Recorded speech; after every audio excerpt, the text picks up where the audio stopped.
I think that whether in the West or in the Middle East, what's going on is that every media in its own place is being very biased to its people. And that's creating too many stereotypes, and it's making it harder to break them.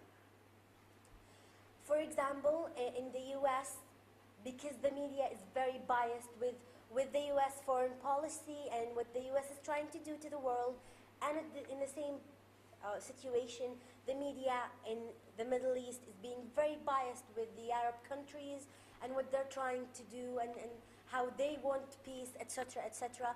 So everybody is being stuck in the same place.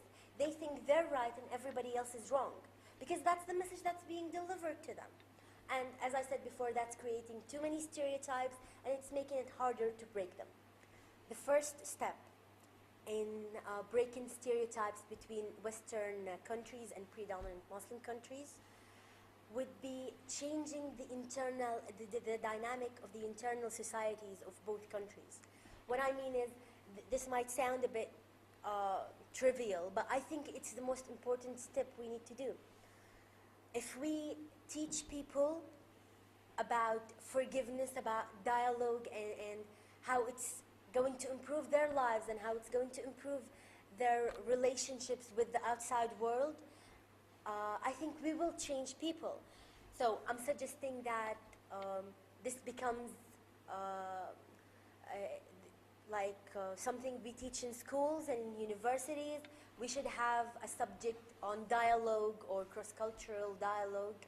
If predominant Muslim countries and Western countries solve their own conflicts on the inside by, as I said earlier, spreading a culture of forgiveness and a culture that praises dialogue and understanding the other, that would help greatly in resolving the conflict on the outside world or between those countries.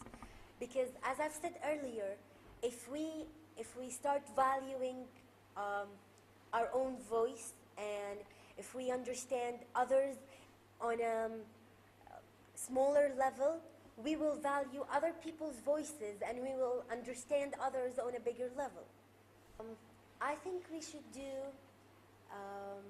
trainings and activities on a very wide level through countries, between countries.